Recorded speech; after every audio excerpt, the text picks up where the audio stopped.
Boa noite, oitavo ano. Inicio a aula de hoje, que será uma aula de revisão em relação ao conteúdo que foi abordado anteriormente.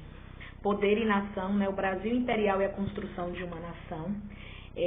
O que a gente precisa entender nesse processo do Brasil imperial é como o Brasil passa a ser visto como uma nação a partir de 1822, quando é decretada a independência, né? E a partir daí é possível notar que foi necessário definir estrutura de uma política mais efetiva, com liderança de movimentos, né, nas mãos de Dom Pedro I, filho e rei do herdeiro do trono português, né, que estava no Brasil nesse momento e se tornou imperador a partir daí. Daí a coroação de Dom Pedro mostrada, né, dentro de um contexto histórico como o relance, né, do sinal, né, do processo dessa liberdade do Brasil a Portugal. O país e o governo passaram a existir a partir dali como uma tomada de nação, né, uma formação de nação.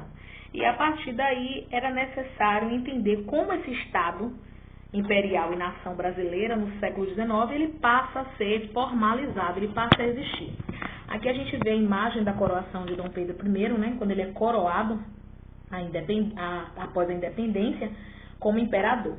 E dentro desse contexto histórico é possível a gente notar poder e nação do Brasil enquanto império, né, a partir da Constituição de 1824, com bases políticas de um Estado brasileiro formado.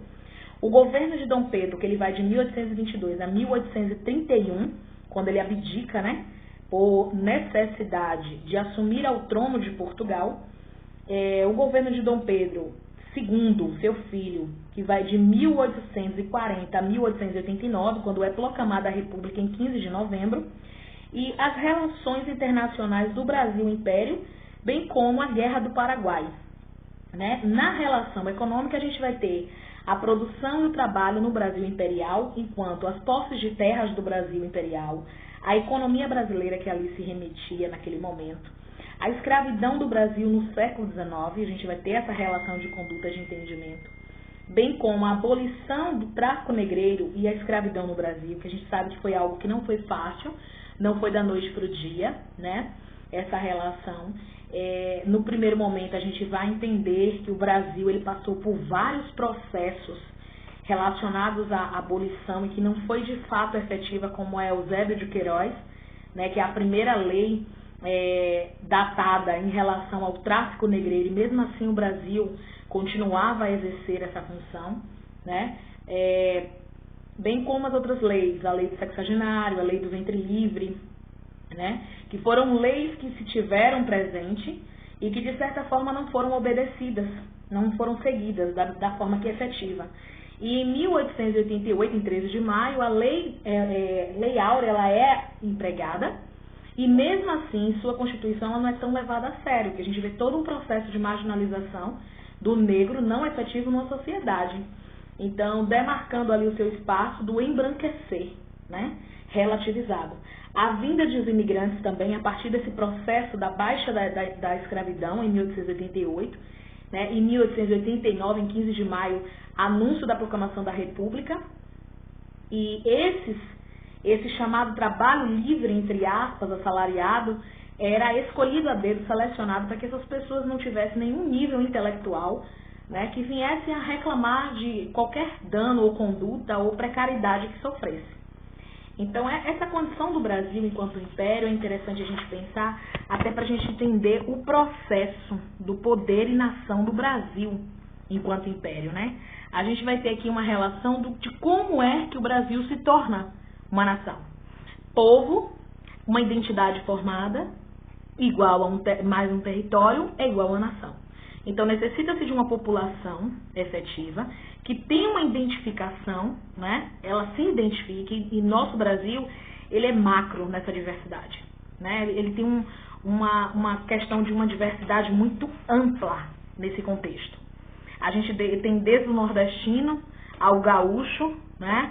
Ao carioca, ao paulista, que são todos dentro de uma mesma vertente de um país, estados diferentes, mas que, de certa forma, cada um com sua identidade, dentro do mesmo território, formando, assim, uma nação, através da diversidade. E essa nação, mais um governo, é igual ao Estado. O que significa que toda essa relação aqui, ó, de pessoas com identidade, somando a um território, é uma nação. E essa nação, somando-se ao governo efetivo, ela se torna um Estado formado, né? E, de certa forma, representativo, que fique bem claro. Essa relação de poder e nação, ele tem uma realidade muito diante no que se diz respeito à simbologia. A nação, no seu significado, ela é simples, né? Ela é uma comunidade humana estabelecida em determinado território, com diversidade nas suas etnias históricas, linguísticas e religiosas, econômicas, né? E que, a partir daí, ela formaliza, através de um governo soberano, somando a essa nação, se forma um Estado. E o Estado seria o sentido de um setor administrativo dessa nação. O Estado estaria a favor da nação. E para a gente entender o que significa essa parte de etnia ou étnica, significa etnia, refere-se a um grupo de indivíduos com características culturais, costumes, tradições, línguas homogêneas, ou seja, mistas, que se misturam, né?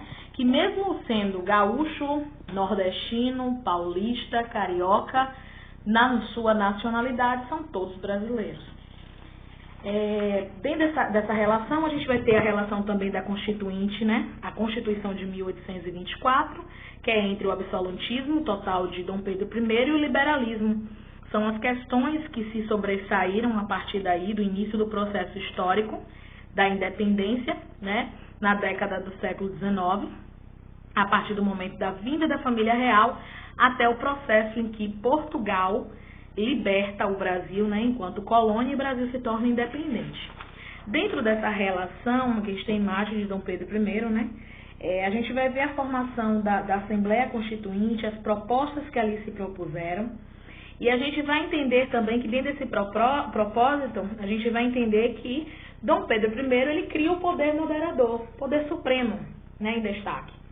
Esse poder supremo em destaque, ele ortoga, comanda, manda e desmanda nos outros três poderes: executivo, judiciário e legislativo. Então, é um poder superior que comanda todos os demais. Então, não adianta ter uma divisão de poderes, sendo que o patriarca, né, o patriarcal, o mandato absoluto, vai continuar sendo Dom Pedro I. Então, essa legalização desse poder moderador, ele é efetivado e legitimado pelo próprio Dom Pedro, né? Sem a observação de assembleia. Não foi necessário nem a campanha o comando dos deputados, tampouco do Senado, para que a lei fosse a vigor, que o projeto, né, de um novo poder ele fosse alinhado, ele fosse aceito. A partir daí, esse processo é aceito pelo próprio Dom Pedro I, que se encarrega em sancionar pela sua própria e íntegra vontade. A partir desse processo aí, ele ortoga, né, que é tornar-se público aquilo que ele determina como legal, que foi o processo do moderador. E lembrando que através do moderador que ele cria as outras vertentes, como, por exemplo, a campanha da maioridade, né? E que essa campanha da maioridade, ela tem uma relação de conduta a deixar o filho com 5 anos de idade tomando conta de um país, enquanto ele retoma Portugal, né, para ocupar o trono que lhe era por direito. Toda essa relação de poder, a gente vai começar a observar o cenário público que ali se abrange, e a gente começa a entender como é que Dom Pedro ele perde essa popularidade, né? Ele sai de um imperador aclamado e deixa de ter a popularidade que lhes era de direito, né? Através de várias relações de afrontamento, bem como a relação de tropas que é comandadas a afrontar, a derrubada, né? Toda essa relação de atiraria, né? Em protesto das relações, em favor daquilo que ele tinha como que era o correto, e que os demais que estavam em afrontamento com ele, a partir daí, ele leva a sério todo o contexto que ele faz a mão de ferro mesmo. Ele combate, ele leva à frente, ele defende aquilo que ele articula como correto. Então, a partir daí, ele começa a perder essa popularidade, porque de efetivo ele começa a tomar posse de uma forma como movimentos colocando tropas. Ele encaminha tropas a defender os seus próprios interesses. A partir desse propósito, tem duas funcionalidades que fazem com que Dom Pedro retome. A primeira, né, da abdicação dele, o primeiro é o trono, claro. Era o que mais interessava a ele, era o retorno a Portugal para ocupar aquilo que lhe era de direito. Né? Após a morte de Dom João VI, ele seria o seu sucessor. Ele não iria perder o trono para ninguém. A outra questão era a situação de queda econômica que o país vivia naquele momento. Então ele sabia que eram duas vertentes. Ele queria ser o herdeiro, ele teria por direito assumir, né? E ele não iria perder o Brasil, porque ele colocaria, através do poder moderador que ele criou, criar uma campanha de maioridade e deixar seu filho à frente do Brasil naquele momento, com apenas 5 anos de idade. Então, toda essa relação de conduta de Dom Pedro, ela é efetivada pelo poder que ele tinha em mãos. Né? Lembrando que Dom Pedro, a todo momento, ele exercia com grande exaltação que ele estava ali, alinhado, né? Toda a sua repressão em favor daquilo que ele comandava, nas questões sucessórias, Dona Maria da Glória, né, que era filha de Dom João, estaria lá tomando conta do trono, né, e porventura o tio casou-se com ela, Dom Miguel, que porventura poderia ocupar o trono caso Dom Pedro I não fosse. As questões das exportações também começaram a diminuir, começaram a ter conflito entre portugueses e brasileiros aqui. A Guerra da Cisplatina também foram problemas que acarretaram a imagem de Dom Pedro. E aí, em 9 de abril de 1831, ele retoma a Portugal, ocupando o que era por direito o trono.